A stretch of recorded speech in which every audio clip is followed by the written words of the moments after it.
Hello everyone.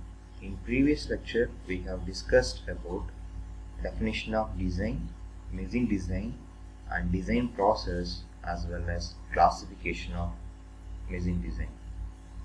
In this lecture we are going to discuss about basic procedure of machine design as well as basic procedure of machine element.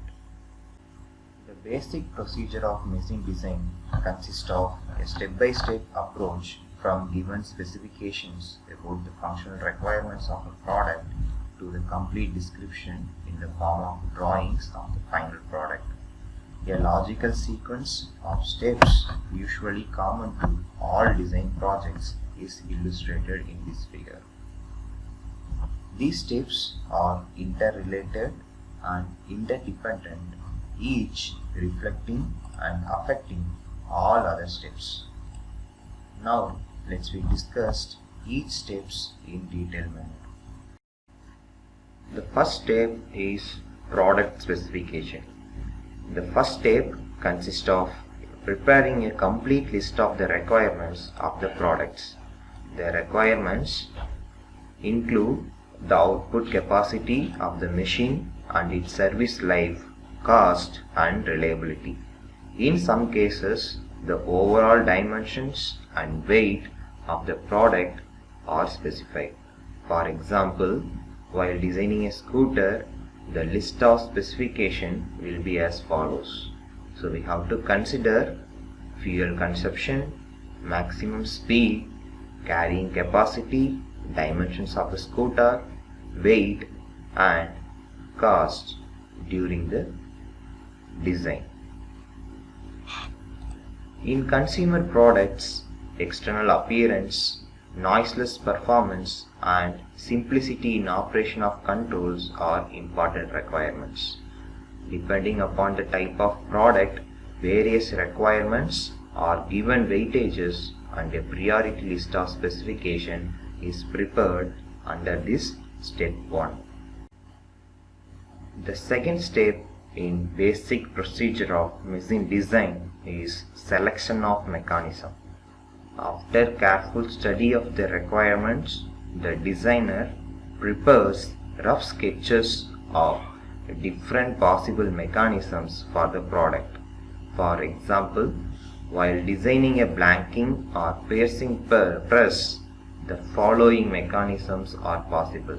The first mechanism for blanking press is a mechanism involving the crank and connecting rod. So this is converting the rotary motion of the electric motor into the reciprocating motion of the punch. So second mechanism we have, that is involving nut and screw, so which is a simple and cheap configuration but having poor efficiency. And we have one more mechanism that is consisting of a hydraulic cylinder, piston and valves, which is a costly configuration but highly efficient.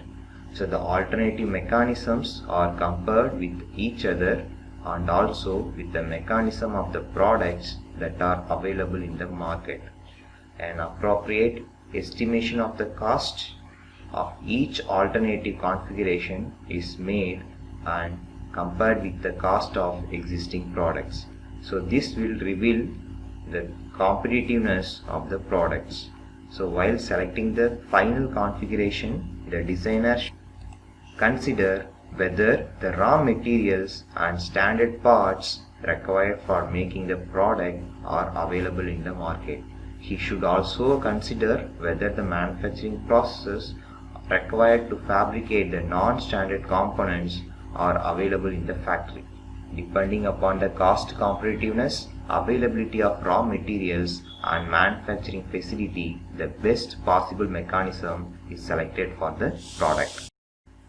The next step in a design procedure is to prepare a block diagram showing the general layout of the selected configuration. For example, the layout of an electrically operated overhead traveling crane will consist of the following components: electric motor for power supply, flexible coupling to connect the motor shaft to the clutch shaft, clutch to connect or disconnect the electric motor, at the will of the operator, gearbox to reduce the speed from 1440 rpm to about 15 rpm, rope drum to convert the rotary motion of the shaft to the linear motion of the wire rope, and pulley with the crane hook to attach the load, and brake to stop the motion. In this step, the designer specifies the joining methods such as riveting, bolting or welding to connect the individual components. Rough sketches of shapes of the individual parts are prepared in this step 3, layout of configuration. The design of individual components or machine elements is an important step in a design process. It consists of the following stages. First, we have to determine the forces acting on the component. Next, select proper material for the component depending upon the functional requirements such as strength, rigidity, hardness and wear resistance.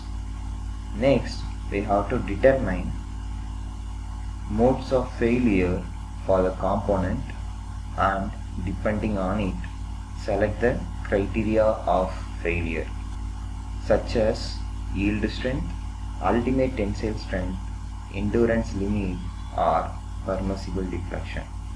Next, determine the geometrical dimensions of the component using a suitable factor of safety and modify the dimensions from assembly and manufacturing considerations. This stage involves detailed stress and deflection analysis.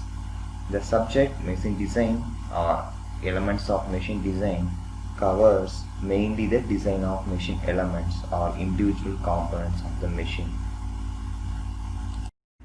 The last stage in a design process is to prepare drawings of the assembly and of the individual components.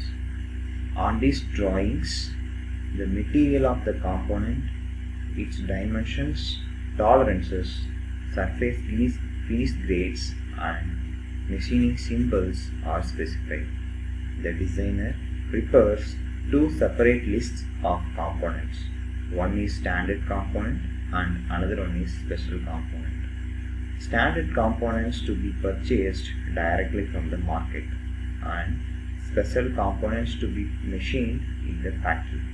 In many cases, a prototype model is prepared for the product and thoroughly tested before finishing the assembly drawings. It is seen that the process of machine design involves systematic approach from known specifications to unknown solutions.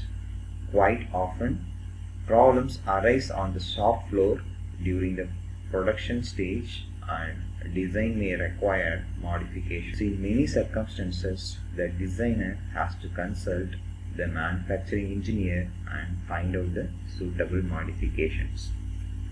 So this is about basic procedure of machine design. From this slide, you will be learn about what is machine and machine element. So as we learned earlier in the previous lecture, machine is a combination of linkages or resisting bodies having definite motion and capable of performing some useful task. Coming to machine element, here we have an example of machine, that is stabler. So this stabler is a machine. So this machine consists of different parts. So each part is called as machine element. So now we are going to discuss about basic procedure of design of machine element.